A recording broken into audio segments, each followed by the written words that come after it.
Congress BJP మధ్య legal fight మొదలైంది. Parliament ఎన్నికల టైంలో రెండు జాతీయ పార్టీల మధ్య ఆటల యుద్ధం నడుస్తోంది. పరస్పరం విమర్శలు ప్రతి విమర్శలు కొనసాగుతున్నాయి. ఒకరిపై మరొకరు ఫిర్యాదులు చేసుకుంటున్నారు. ఈ ఇష్యూతో బీఆర్ఎస్ సీన్లో లేకుండా పోయింది.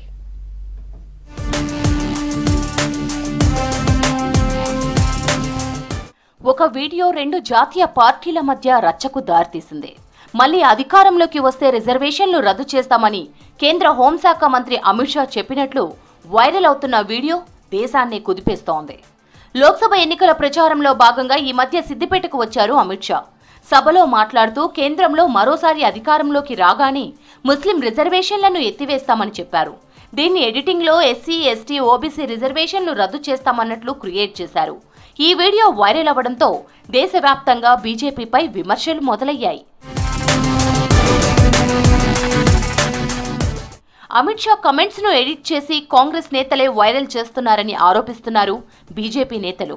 జరిగిన డ్యామేజ్ ను కంట్రోల్ చేసుకోవడానికి కాంగ్రెస్ నేతలకు లీగల్ నోటీసులు పంపింది బీజేపీ. దీనిపై ఢిల్లీలో వివరణ ఇవ్వాలని కోరింది. Congress party social media incharge మన్ని సతీష్ తో పాటు మరో ముగ్గురిపై కేసులు నమోదయ్యాయి. పీసీసీ చీఫ్ సీఎం రేవంత్ రెడ్డికి కూడా సమన్లు పంపినట్లు ప్రచారం జరుగుతోంది. సీఎంకు లీగల్ నోటీసులు ఇవ్వడంపై మంత్రి ఉత్తమ్ కుమార్ రెడ్డితో పాటు కాంగ్రెస్ నేతలు మండిపడ్డారు. లీగల్ నోటీసులతో కాంగ్రెస్ పార్టీని భయపెట్టలేరన్నారు. కాంగ్రెస్ పార్టీ ఇలాంటి బెదిరింపులకు భయపడే పార్టీ కాదు. ఢిల్లీ పోలీసులు ఏదైతే నోటీసు ఇచ్చారో మోడీ గారు నోటీసులతోటి కాంగ్రెస్ పార్టీని కానీ మా గౌరవ ముఖ్యమంత్రి రేవంత్ రెడ్డి గారిని భయపెట్టే దమ్ము ధైర్యం మీకు లేదు. ఈ మత రాజకీయాలు ఇవాళ కుల రాజకీయాలు చేస్తున్నావు.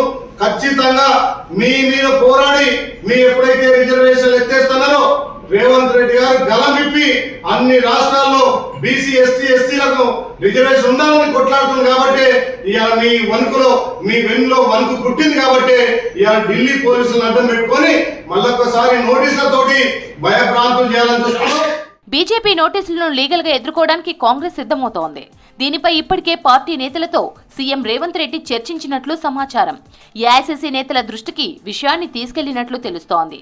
ఓటమి భయంతోనే బీజేపీ లీగల్ నోటీసులు పంపిందన్నారు కాంగ్రెస్ నేతలు.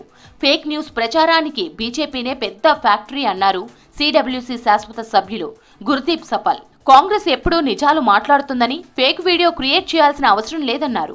మోదీ, అమిత్ షా చెప్పిన విషయాలే రేవంత్ రెడ్డి చెప్పారన్నారు. बीजेपी और मोदी जी इनके जबान पे ताला है. ये झूठ फैला रहे हैं देश के अंदर कि कास्ट सेंसस होगा तो आपके घर छीन लिए जाएंगे. ये झूठ फैला रहे हैं देश के अंदर कि कास्ट सेंसस होगा तो एक्सरे आपके घर के अंदर प्रॉपर्टी का होगा, प्रॉपर्टी छीन लेंगे. कांग्रेस पार्टी ने डिबेट की थी और बीजेपी की ओर से सुषमा स्वराज जो उस समय एलओपी थी, नेता विपक्ष थी, उन्होंने कहा था कि अगर कास्ट सेंसस नहीं होगा तो रिजर्वेशन पे खतरा आ जाएगा. ये बीजेपी का उस समय बयान था. సీఎం రేవంత్ తో పాటు మిగతా నేతలు ఢిల్లీకి వెళ్తారా, కోర్టును ఆశ్రయిస్తారా అన్నది చర్చనీయాంశంగా మారింది. ఇక రీసెంట్ గా ఎన్నికల ప్రచారంలో ప్రధాని మహిళల మంగళసూత్రాల మీద చేసిన కమెంట్స్ పై పోలీసులకు ఫిర్యాదు చేసినా పట్టించుకోవడం లేదన్నారు కాంగ్రెస్ నేతలు. ప్రధాని మోదీకి ఒక న్యాయం, కాంగ్రెస్ నేతలకు మరో న్యాయమా అని ప్రశ్నించారు. బీజేపీ నేతల కమెంట్లకు నోటీసులు ఇవ్వాలంటే రోజుకు లక్షల్లో ఉంటాయన్నారు. ముస్లిం విముక్తి దేశం కావాలని చెప్పి కొట్లాడుతూ ఉన్నారు. తర్వాత వర్ణాస్కి సంబంధించినటువంటి వ్యవస్థను తెచ్చుకోవాలని చెప్పి కొట్లాడుతున్నారు. 1925లో పెట్టుకున్నటువంటి ఎజెండా 2025లో మనం చేసుకోవాలనంటే రిజర్వేషన్స్ని సమూలంగా తీసేసేయాలనేటటువంటి కుట్రలో భాగంగానే ఇవన్నీ కార్యాచరణ చేస్తూ ఉన్నారు. నాకున్న సమాచారం మేరకు ముఖ్యమంత్రి గారు పోయేటటువంటి అవకాశం లేదు. దానికి న్యాయ నిపుణులు దానికి చట్ట ప్రకారంగా ఎట్లాంటి చర్యలు తీసుకోవాలో దానికి దీటుగా అట్లనే ఎదుర్కొంటారు.